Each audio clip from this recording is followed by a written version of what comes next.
गेली भातुकली खेळण्याचे होते वय अंगणाची होती सय सोवळ्या मनात माझ्या भरेना भाताशय तवकले उंबऱ्यात मी पाहुनी नवी पहाट जणू जन्मले नव्याने भरता मळवट हाती अमृताचा वसा साथ देई माझा सखा त्याच्या कृतार्थ डोळ्यात झुले उंच माझा धोका उंच उंच माझा धोका झुले उंच माझा धोका. कुठे गेली होतीस काही न सांगता सवरता? बसली. आमच्याशी बोलायचे म्हणजे वाचा बसली. नवमतवादाचे धडे देताना जीभ कशी चुरू चुरू चालते. आबा कुठे गेला होतात तुम्ही? सांग कुठे गेला होतात? का मालकीणबाईंनी हुकूम दिलाय कुणाचंही काही सांगायचं नाही म्हणून?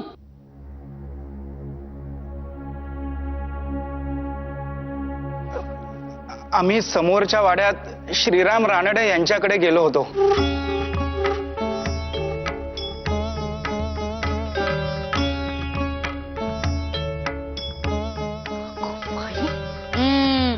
ऐकलेत ना? ऐकलेत ना आता स्वतःच्या कानानी? श्रीराम रानडे यांच्या घरी गेला होता आणि कळेल का आम्हास की त्या पुण्यक्षेत्री कशात गेला होतात ते? अगो अगो असे काय करतेस माई? कशासाठी म्हणजे काय? अगो ती विधवा सवाशण नाही का राहत त्या घरात? नवमतवाद्यांची देवीच ती. तिच्या दर्शनाला गेले असतील नाही का? तू ना माई उगाच टोकतेस हो यांना. आबा मला अजूनही कळले नाहीये कशासाठी गेला होता तुम्ही तिकडे? रमा वहिनींना मुक्ताताईंशी काहीतरी बोलावायचे होते. या. काय?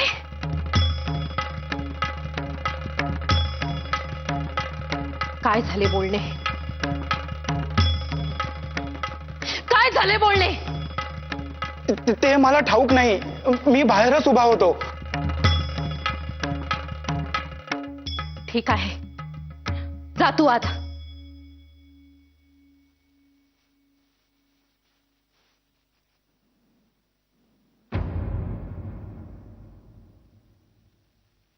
काय बोलायचे होते एवढे तिच्याशी? अगो काय बोलायचे होते?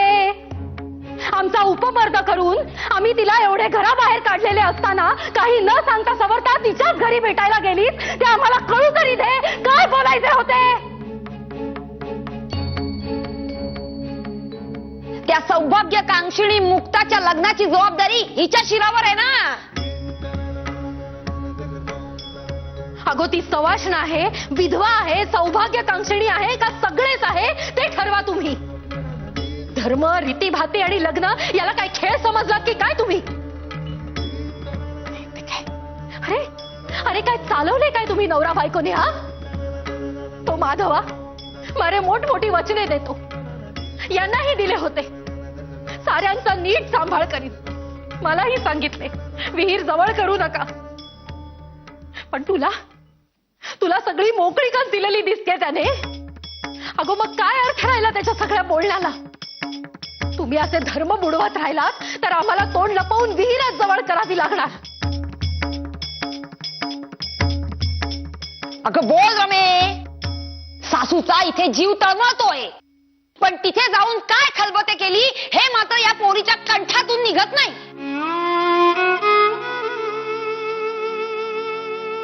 बाई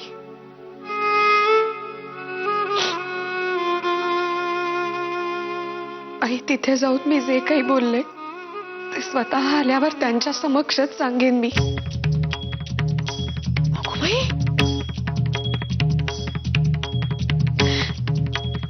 आणि ते जर त्यांनाही नाही पटले ते देतील ती शिक्षा भोगण्याची तयारी आहे माझी.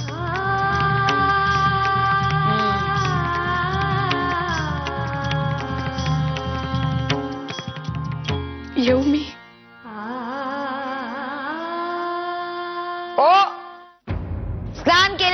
शिवाय घरात हिंडू नका. निघा.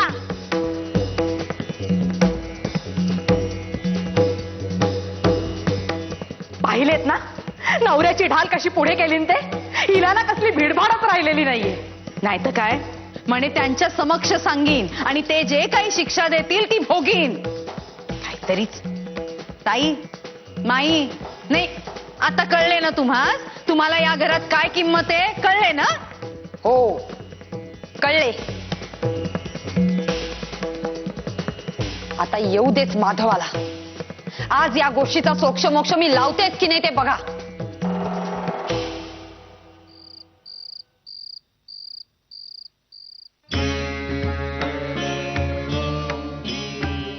फार कासावीस होतो आहे जी.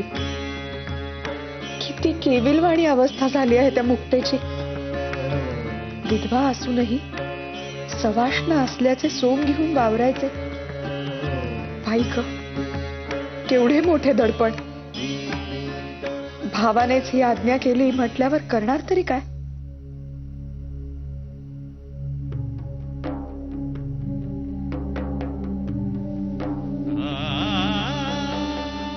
धानड्यांकडे हे असे वावरायचे म्हणजे अग्निदिव्यच. त्यात मोरू मामांचे हे सारे प्रकरण. बिचारीस किती टोकाची दूषणे देत आहेत वडील बायका. खरे म्हणजे अगदी ताबडतोबीचा मुहूर्त पाहून मोरू मामांचे आणि मुक्ताचे लग्न लावून द्यायला हवे. आणि आम्ही त्यांच्या पाठीशी नाही उभे राहायचे तर मग कोणी राहायचे.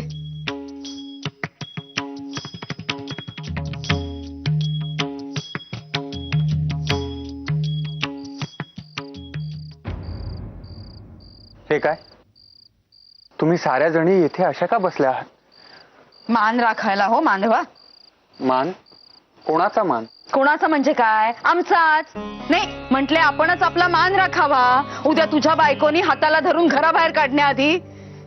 सुभद्रा काकू, रमा असे काहीही करणार नाहीत आणि अनावधानाने त्यांच्याकडून काही आगळी घडली असेल तर आम्ही आपली क्षमा मागतो.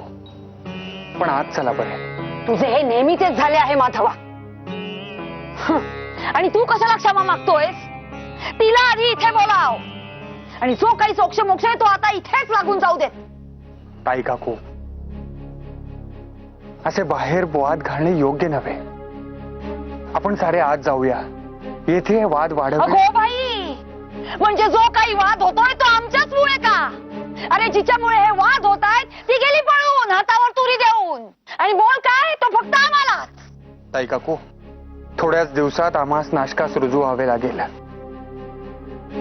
त्यामुळे थोडाच काळ तुम्हास आमचा त्रास होणार आहे. झाले. नाशकास कोण आहे तिला टोकणारे. तिथे तिची मनमानी करावयास ती मोकळीच आहे. पण इथे असेपर्यंत तरी मर्यादेत राहील की नाही. आम्ही त्या मुक्तेस या घरात यावयास बंदी केली होती.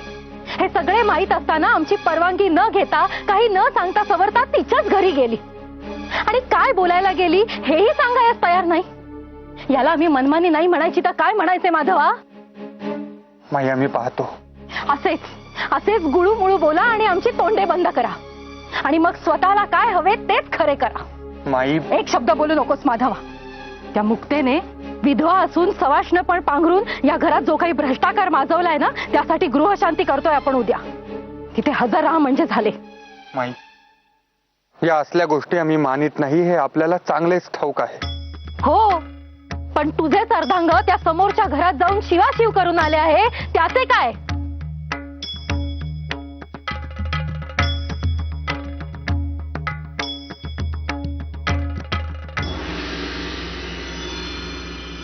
अगं बाई, आला ते आपण. कधी आलात ते कळलेच नाही. मी खाली होते ना स्वयंपाकघरात का. मी गुळपाणी घेऊन आलेच. नाही ते असू दे. आधी मुद्द्याचे सांगतो. आपल्याला उद्याच निघावयाचे आहे नाशिकला जाण्यासाठी. अहो, काय म्हणताय. पण तुमची तब्येत. आम्ही ठीक आहोत. डॉक्टर घोलेंनीही परवानगी दिली आहे जाण्यासाठी. अर्थात सूचनांची जंत्रीही दिली आहे सोबत. तेव्हा निघायची तयारी करावयास हवी.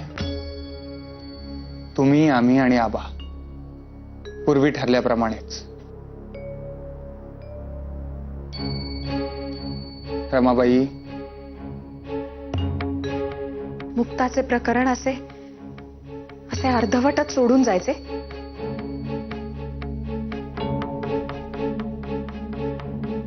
काय करावे असे तुम्हास वाटते?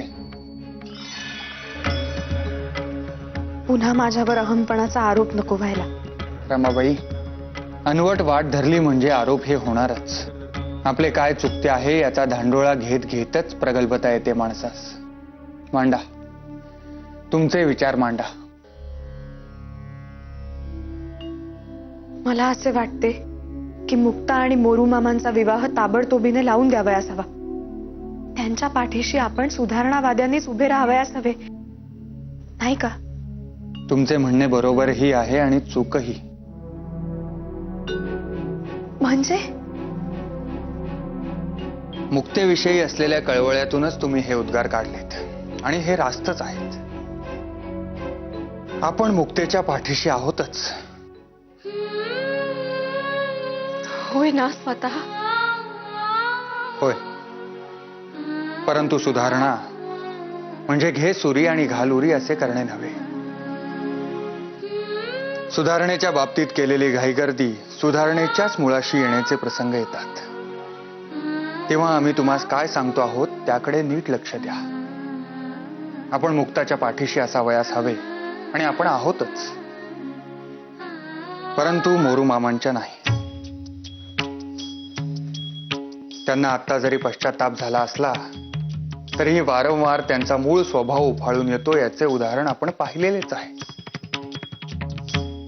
तेव्हा मुक्तेबरोबरील संसार ते कितपत टिकवतील याविषयी शंकाच आहे.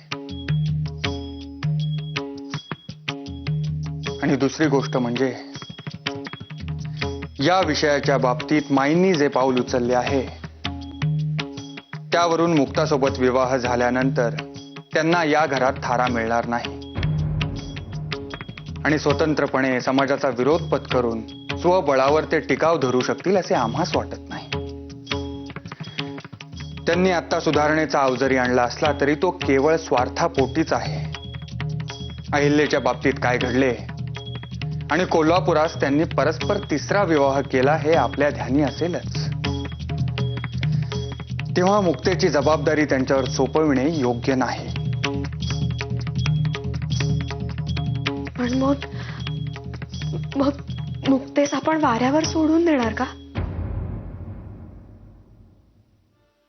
असे कसे करू आम्ही? नाही म्हणजे मी उत्साहाच्या भरात चुकून बोलून गेले, क्षमा असावी.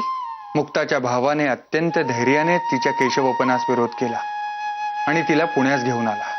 ही बाब अत्यंत प्रशंसनीय आहे. आम्ही सार्वजनिक सभेतर्फे त्याचा सत्कारही करणार आहोतच, शिवाय त्या सभेचा सभासदही करून घेणार आहोत. काकांबरोबर याविषयी आम्ही सविस्तर बोललेलो आहोत. त्यांनी मुक्तेच्या पुनर्विवाहाची जबाबदारीही स्वीकारलेली आहे. तेव्हा आपण ठरविल्याप्रमाणे आज जशा जाऊन तुम्ही मुक्तेश 4 समजुतीच्या गोष्टी सांगून आलात त्याचप्रमाणे उद्या सकाळीही जा आणि त्यांच्या मनातील मोरू मामांसंबंधीचे विचार काढून टाका. त्यांस अहिल्याविषयी सांगा आणि त्यांस धीर देऊन सांगा की सार्वजनिक सभेचे कार्यकर्ते आणि सार्वजनिक काका हे मुक्तेचे आयुष्य कल्याणप्रद होईल याची सर्वतोपरी काळजी घेतील. समजले ना? तुम्ही आम्हास रमा म्हणून प्रश्न विचारलात तेव्हा प्रथम रमा म्हणून आणि मग आमची पत्नी म्हणून उत्तर द्या.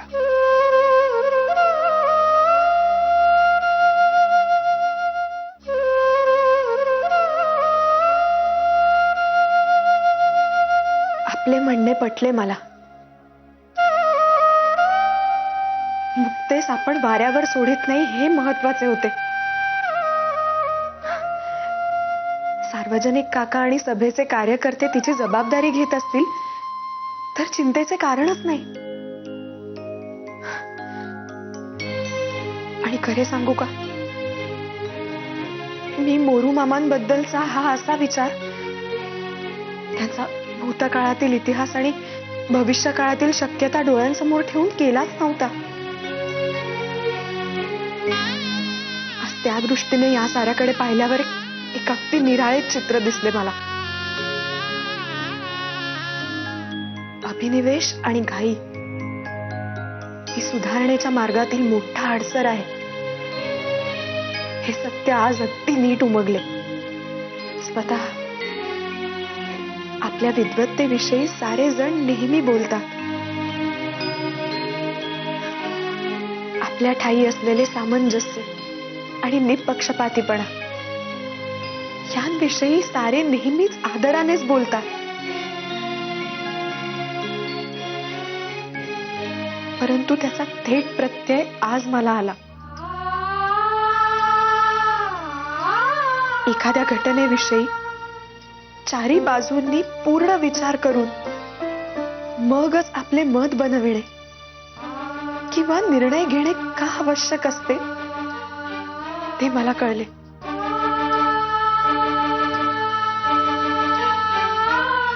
भावनेच्या भरात जर आपण हा विवाह लावला असता तर पुढे जाऊन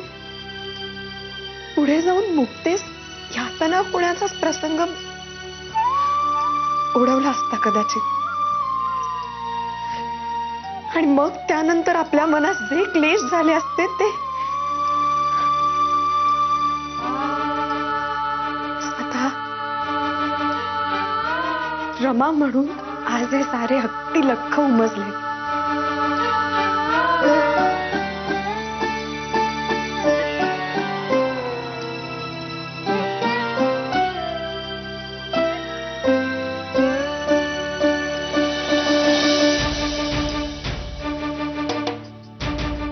आणि पत्नी म्हणून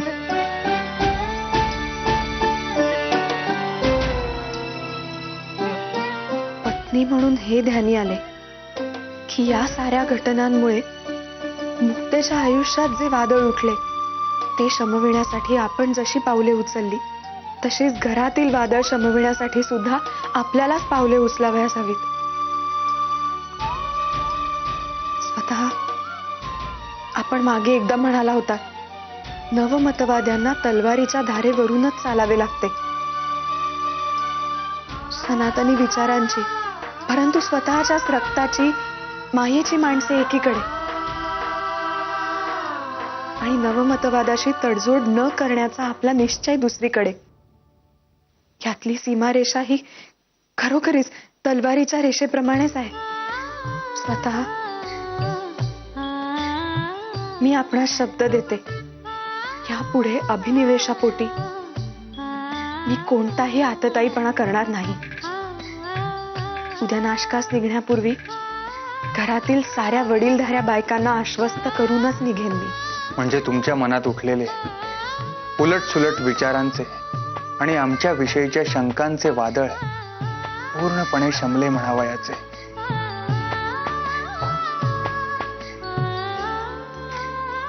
होय.